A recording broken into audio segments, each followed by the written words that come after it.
Ladies and gentlemen, my name's Paul, hopefully having an amazing day.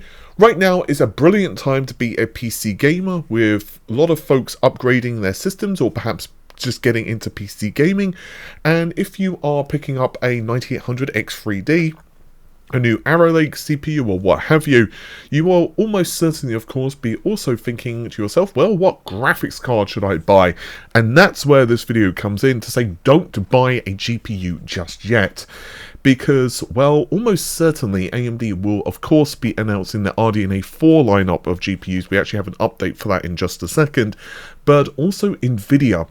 Now, there have been tons of rumours from myself, as well as lots of others, that in January, Jensen will, of course, take to the stage and announce the 5090, the 5080, as well as the 5070, with the higher end models releasing first, and then by around March time we will see the 5070 also present on store shelves. But now there are a couple of recent rumours that basically say that Nvidia have essentially stopped production of the RTX 40 series, and indeed now everything is starting to transfer to RTX 50. So basically speaking, if you buy yourself, let's say, an RTX 4080 Super or something like that, you are essentially picking up a graphics card that is going to be outdated in just a couple of months.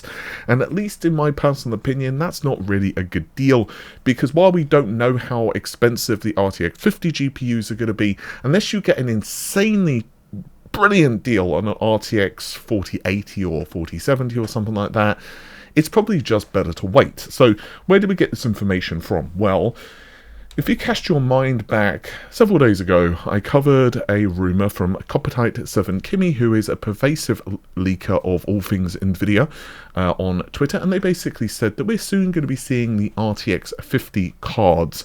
Now, he wasn't really clear what that actually meant, but later on that day, actually, Igor's lab confirmed that this week, board partners AICs have finally got their first real engineering samples for evaluation, so they have something to, quote, solder and test.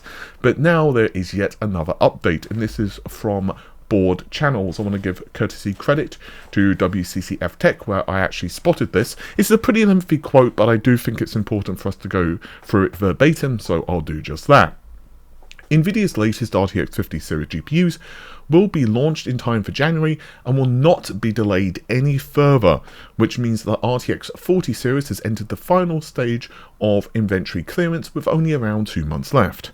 Nvidia's real RTX 40 production line capacity has been gradually transferred to RTX 50 GPU production, and the main production lines have been fully transferred, so RTX 40 GPUs is now in the final stage of inventory clearance. According to the latest news from upstream, Nvidia has completely withdrawn the AD106 production line, and the production capacity has been transferred to the RTX 50 series, and only the 107 production line has been retained.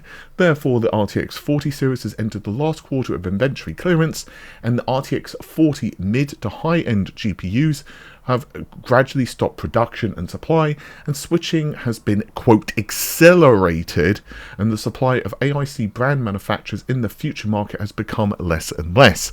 Now, that is quite a lengthy and, well, let's just say slightly verbose quote, but the AD107 GPUs are essentially going to be cards like, well, the RTX 4060, for example.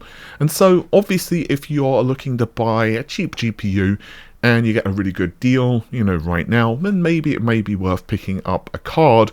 But even then, it could still be worth waiting, because RDNA 4, of course, is also, once again, well, almost certainly going to be announced and probably available by the first quarter. The rumour again is that AMD are going to be appearing at CES with N44 and 48 announced.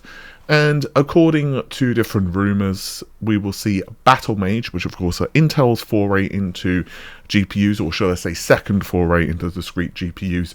That's going to appear probably late December, possibly early next year, depending on whether the rumour was that it was either announced or is going to release. There seems to be a little bit of conflicting information there, but either way, we're going to see pretty much everything just completely refresh into the next year. Now, I do suspect that there probably will be, and this is not a leak by the way, I do suspect that initially we may see some shortages of the RTX 5090s, just because that has kind of happened before with cards. However, this time around, mining, I mean, correct me if I'm wrong in the comments, but mining really doesn't seem to be a thing at this point. So while I suspect there probably will be some shortages and some scalping, unfortunately, that happen, I imagine by, you know, a month or two after that, things are going to be pretty much back to normal. The real question, excuse me, is just how expensive these cards are going to be. I still haven't heard any pricing. To my understanding, Nvidia hasn't made any real decisions. There's been a lot of rumors. I personally don't suspect that the cards are going to be that much more expensive than what we currently have. So maybe $100, $200 more than the previous generation RTX 4090's MSRP. However, just like any generation, well, you can get custom cards that just actually quite simply take the piss. Now, I did also tell you guys there is a small update for RDNA 4 on the RX 8000 series, and this is actually a small update from a story I covered a couple of days ago, and this is from Golden Pig Upgrade. Basically speaking, they are making kind of a leak / prediction of the RDNA 4 2025 lineup, albeit for mobile. I won't read out all of this because, well, you can see it on screen, but the gist is that for 2025 / 2026, we're going to see the high-end N48 GPUs, which will sport 16 gigabytes of memory. Of course, that's on a 256-bit bus, and will be configurable up to 175 watts. And then moving slightly further down the stack, we have a 192-bit bus with 12 gigabytes of memory.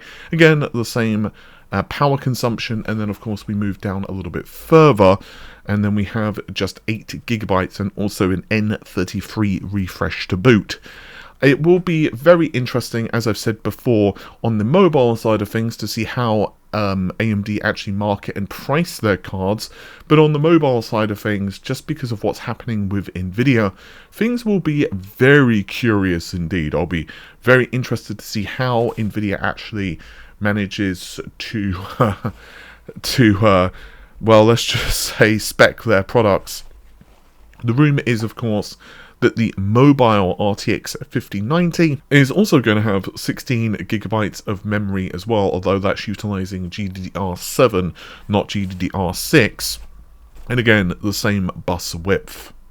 But naturally speaking, it's almost certain that the 5090, for example, is going to be more powerful, and I imagine even the 5080 is probably going to be more powerful than the higher end RDNA 4 card. But as always with this stuff, it will just have to wait and see for the official benchmarks. Also, just one small little thing, I'm not going to go into in-depth analysis for this, but I just wanted to let you guys know, Stalker 2, of course, is coming out pretty soon. Around a week away for, of course, the game releasing, and it will be also on Game Pass as well, or you can, of course, buy it through Steam or what have you.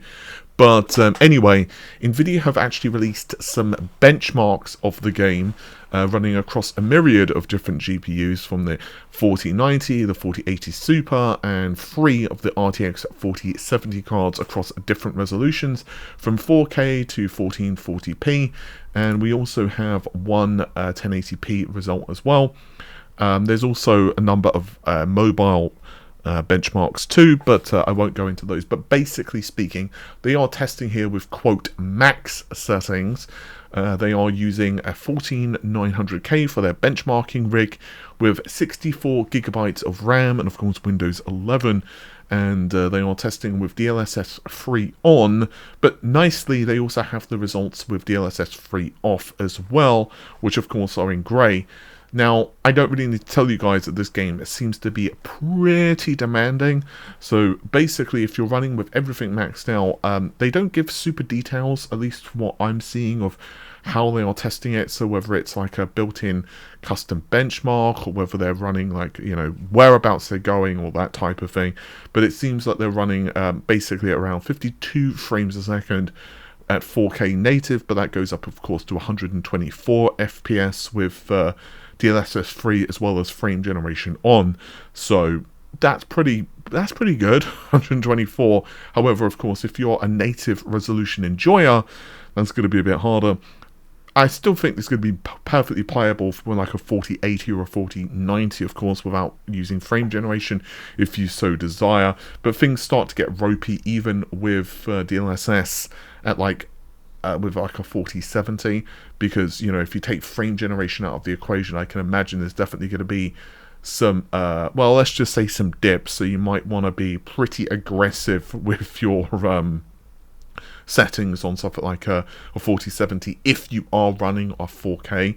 But again, I won't go through all the results at 1440p, but things are a lot more manageable with DLSS, even on like a 4070 at 1440p. And obviously, if you're running like a high-end card like a 4080 or something like that, then it's going to be absolutely no challenge at all. With that said, guys, hopefully you have enjoyed the video. I'll see you soon. Take care of yourselves. Bye for now.